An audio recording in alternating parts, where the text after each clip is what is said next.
नमस्कार, आप देख रहे हैं रिपब्लिक भारत। आपके साथ मैं हूं श्वेता त्रिपाठी 10 में दम लेकर। और सबसे पहले शुरुआत करेंगे इस वक्त की बड़ी खबर के साथ। कांग्रेस नेता गुलाम नबी आजाद ने घाटी में जिस तरीके से एक पूरी कोशिश हो रही है अमन शांति के आतंक को मुंहतोड़ जवाब दिया जा रहा है, उस पर उन्होंने एक बड़ा बयान दिया है। कांग्रेस नेता गुलाम नबी आजाद का बयान है कि जम्मू कश्मीर में आतंकवाद कम हुआ है। बड़ा इस वक्त स्टेटमेंट हम आपको बता रहे हैं, घाटी में आतंकवाद कम होना एक अच्छी बात है। इसके 40 डिस्ट्रिक्टों के डेलीगेशन को मैं 4 दिन मिला। नहीं, डिस्ट्रिक्टों नहीं, विधानसभा 10 की 10 डिस्ट्रिक्ट, 40 कॉन्स्टिट्यूंसी वाइज 2-2 डेलीगेशन मिला। तो उसका ये थोड़ा जो ये आजकल मारधाड़ उसके बारे में बताया, पूछा भी लोगों का। लेकिन ये है कि A to Z सबने कहा जी हम इसके खिलाफ है, लेकिन ओवरऑल उन्होंने बताया मिलिटेंसी काबू में है। अच्छा, हाँ, ये अच्छी बात है। जो हमारा यहाँ बैठकर या दिल्ली में। और इस बीच आपको बता दें, गृह मंत्री अमित शाह का जम्मू कश्मीर दौरा जो आज से शुरू हो चुका है।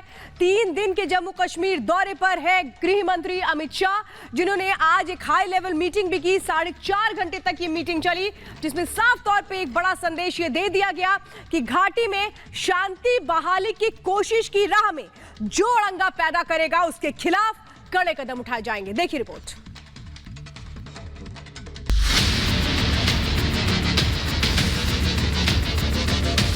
विकास की पहली शर्त है यहाँ शांति,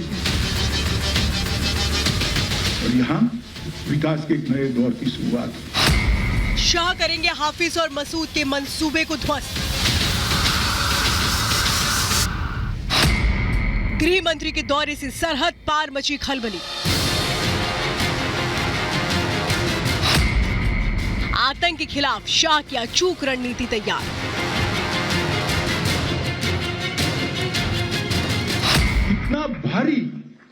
कितना भारी बदलाव हुआ है, और मैं आपको विश्वास दिलाता हूं युवा साथियों, ये बदलाव को कोई नहीं रोक सकता।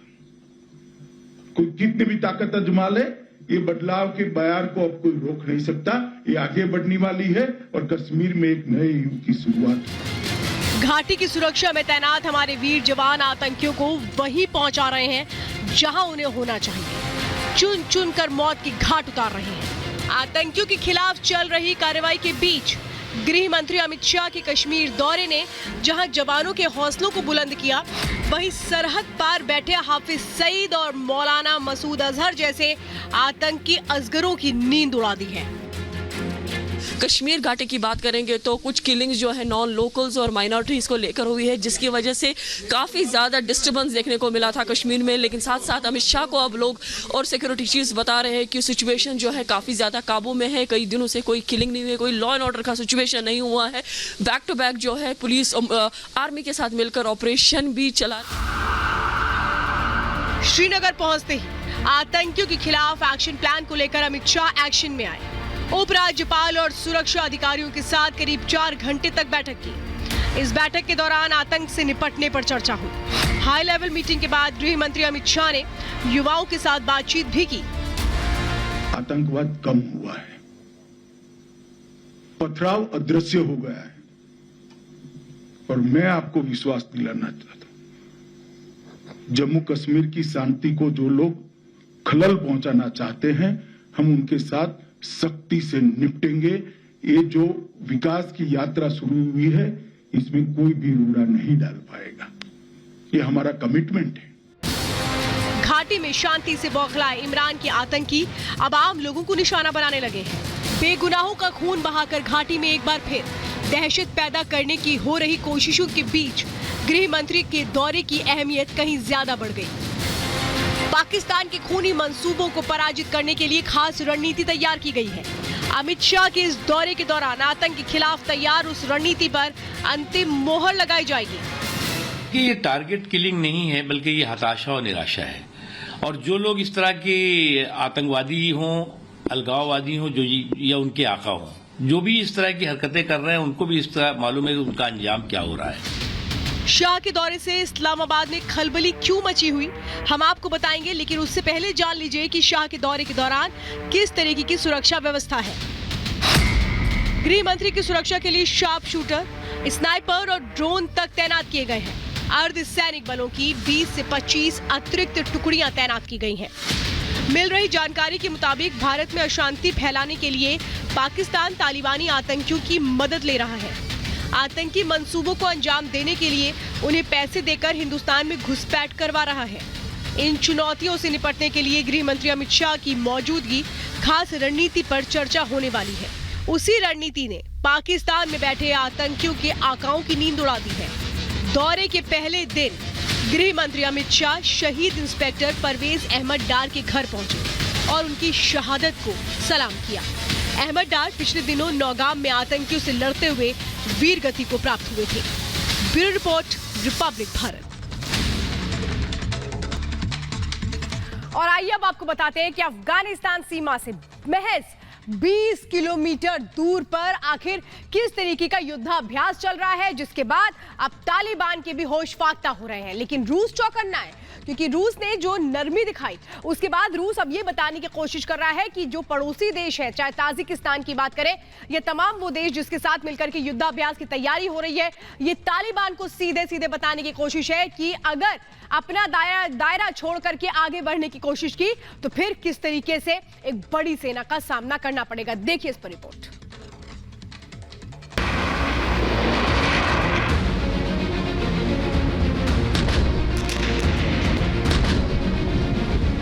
अफगानिस्तान सीमा पर गरजी रूसी तोपें।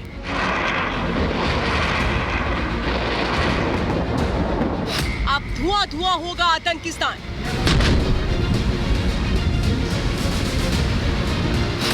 लड़ाकू विमानों की हुंकार से थर्राया तालिबान।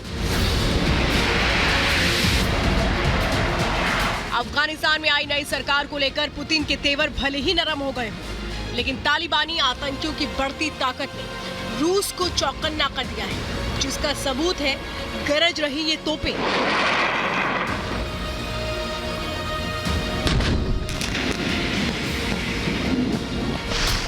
लड़ाकू विमान हुंकार भर रहे हैं, जमीन को रौंदते हुए तोपें आगे बढ़ रही हैं। अफगानिस्तान सीमा से सिर्फ 20 किलोमीटर दूर मोमिराग फायरिंग रेंज में हुए इस युद्धाभ्यास से तालिबान में खलबली मच गई है। इस युद्धाभ्यास में रूस, ताजिकिस्तान के अलावा पूर्व सोवियत के हिस्सा रहे कई देशों ने भाग लिया। 5000 सैनिक, 7000 से ज्यादा बख्तरबंद गाड़ियां, लड़ाकू हेलीकॉप्टर शामिल हुए। इस युद्धाभ्यास को उभर रहे तालिबानी संकट से भी जोड़कर देखा जा रहा है। तो क्या अफगानिस्तान के खिलाफ कोई बड़ी कार्रवाई होने वाली है? रूस दुनिया के उन देशों में शामिल है जिसने अब तक अफगानिस्तान में अपने दूतावास बंद नहीं किए। लिहाजा आर्थिक रूप से पूरी तरह से चरमरा चुके तालिबान को रूस से काफी उम्मीदें हैं। ऐसे में अफगानिस्तान सीमा के करीब ताजिकिस्तान के साथ युद्धाभ्यास बहुत सारी आशंकाओं को जन्म दे रहा है। तालिबान से चौकन्ना हुआ रूस। दरअसल तालिबान राज आने के बाद दुनिया के खतरनाक आतंकी संगठन नए सिरे से पैर जमाने लगे हैं। अल-कायदा और आईएसआईएस जैसे आतंकी संगठन दुनिया के लिए खतरा बनने लगे हैं। रूसी मीडिया के मुताबिक अफगानिस्तान सीमा पर करीब 10,000 आईएसआईएस के आतंकी जमा हैं, जिसको लेकर पुतिन ने सख्त रुख अख्तियार करते हुए चेतावनी दे दी है। रूस की चेतावनी के बावजूद आतंकी संगठनों के साथ साठगांठ जारी है, जिसने रूस को चौकन्ना कर दिया है। तालिबान को लेकर रूस ने कहा है कि तालिबान से उम्मीद है कि पड़ोसी देशों के लिए खतरा पैदा नहीं होने देंगे, लेकिन उत्तरी अफगानिस्तान में मौजूद आईएसआईएस और अल-कायदा के आतंकी सोवियत रूस को अस्थिर कर सकते हैं। आईएसआईएस रूस और उसके पड़ोसी देशों का कट्टर दुश्मन माना जाता है। इस बीच ताजिकिस्तान ने कहा है कि तालिबानी राज में विनाश परिवर्तन की वजह से युद्धाभ्यास का फैसला लिया गया। पिछले 2 महीने के अंदर रूस और ताजिकिस्तान दूसरी बार युद्धाभ्यास कर रहे हैं। पुतिन पहले ही साफ कर चुके हैं कि अगर अफगानिस्तान की धरती से उसके पड़ोसी देशों पर हमला हुआ तो बड़ी सैन्य कार्रवाई की जाएगी। तो क्या तालिबान के खिलाफ कोई बड़ी कार्रवाई होने वाली है?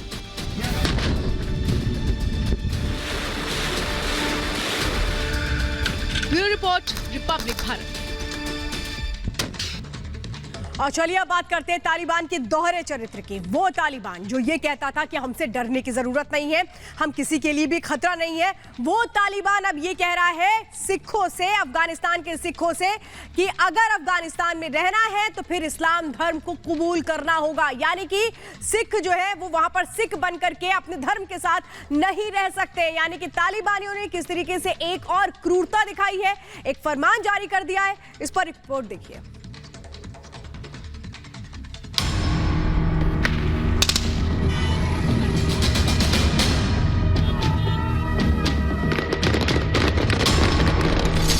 अफगान सिखों के लिए तालिबान फरमान, कबूलो इस्लाम या छोड़ो अफगानिस्तान। अब धर्म के नाम पर खून बहाएगा तालिबान।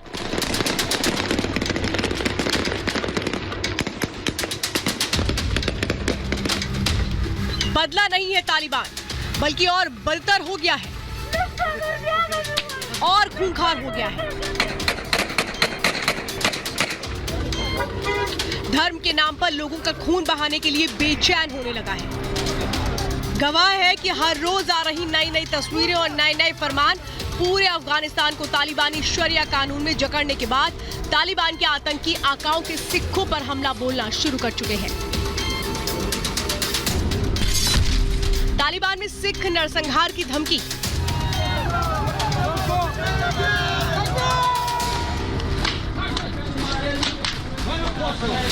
सत्ता पर कब्जा करने के बाद तालिबान ने मान्यता पाने के लिए सभी धर्मों को साथ लेकर चलने का दावा किया था, लेकिन अब अल्पसंख्यकों के लिए वहां सुरक्षा हालात बद से बदतर होते जा रहे हैं। तालिबान ने सिखों को आदेश दिया है, इस्लाम ग्रहण कर सुन्नी मुस्लिम बन जाएं या देश छोड़कर चले जाएं।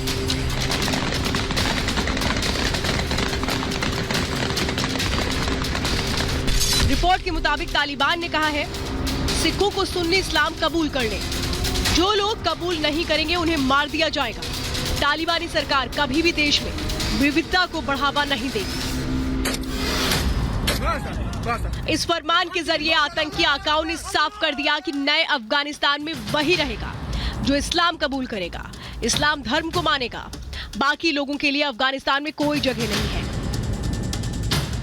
तो क्या नए सिरे से नरसंहार शुरू होने वाला है? क्या आम अफगानियों के बाद अब सिखों को तालिबान अपना निशाना बनाने वाला है? मिल रही जानकारी के मुताबिक तालिबान के खूंखार आतंकियों ने सिखों की संपत्ति पर कब्जा करना शुरू कर दिया है। 5 अक्टूबर को 15 से 20 आतंकियों ने काबुल के गुरुद्वारे में घुसकर गार्ड्स को बंधक बना लिया था और तोड़फोड़ भी की थी। सिख समुदाय के खिलाफ ये पहली घटना नहीं है, ऐसे मामले अक्सर होते रहते हैं। खुद को मान्यता दिलाने के लिए नया अफगानिस्तान शांति का ढोंग करता है। आतंकी सभी धर्मों को सम्मान देने की बात करता है, लेकिन इस नए फरमान से ढोंगी तालिबान का असली चेहरा उजागर हो गया है। Bureau report, Republic Bharat. और चलिए अब बात करते हैं उत्तर प्रदेश के मुख्यमंत्री योगी आदित्यनाथ की, जिन्होंने साफ तौर पे दो टूक कह दिया दंगाइयों को कि अगर दंगा कराने की कोशिश की तो फिर तुम्हारी 7 पुश्तें इसका हर्जाना भरेंगी। साथ ही उन्होंने कहा कि अगर माफिया राज यहां पर चला तो फिर बुलडोजर तैयार है। देखिए किस तरीके से सख्त लहजे में आज माफियाओं को और सीधे सीधे वो लोग जो माहौल खराब करने की उत्तर प्रदेश में कोशिश कर रहे हैं उनको चेतावनी दी गई उत्तर प्रदेश के मुख्यमंत्री योगी आदित्यनाथ की ओर से।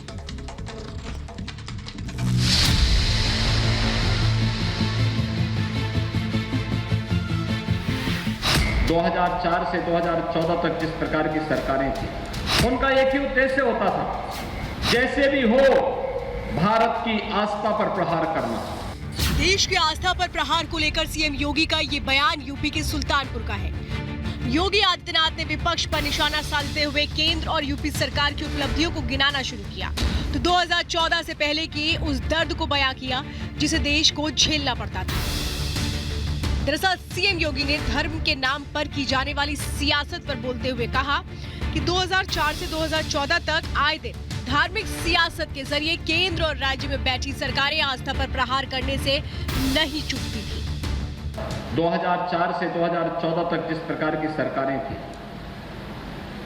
उनका एक ही उद्देश्य होता था, जैसे भी हो भारत की आस्था पर प्रहार करना। सीएम योगी ने साफ साफ शब्दों में दंगाइयों पर निशाना साधते हुए कहा, 2017 के बाद से यूपी में दंगाइयों पर लगाम कसी गई है, क्योंकि अगर किसी दंगाई ने भन पसारने की कोशिश की तो उसकी 7 पीढ़ी उसके कर्मों का हर्जाना भरेंगी। प्रदेश में कोई दंगाई सिर उठाने का दुस्साहस भी नहीं कर सकता। उसे मालूम है दंगा करेगा तो 7 पीढ़ी का पट्टा उसे लिख के देना पड़ेगा। उसके हर्जाने को भरते भरते पीढ़ी की पीढ़ी चली जाएगी। यूपी में जब से योगी सरकार ने कमान संभाली है, माफियाओं के खिलाफ सरकारी बुलडोजर करोड़ों की अवैध संपत्ति को तबाह कर चुका है। सीएम ने साफ किया कि माफियाओं के लिए पहले दिन से सरकार एक्शन में है और आज भी माफियाओं को कुचलने के लिए सरकारी बुलडोजर तैयार है। जबरन कहीं सार्वजनिक स्थान पर कब्जा करने का प्रयास करोगे तो ये संपत्ति तो सरकारी है या गरीब की संपत्ति तो गरीब को मिल ही जाएगी, लेकिन खानदान की भी कोई संपत्ति होगी तो उससे भी हाथ गंवाना पड़ेगा। आपको बता दें कि सीएम योगी लगातार एक्शन में है और 2022 में होने वाले विधानसभा चुनाव के लिए खुद कमर कस विपक्ष से 2-2 हाथ करने को तैयार है। Bureau report, Republic Bharat.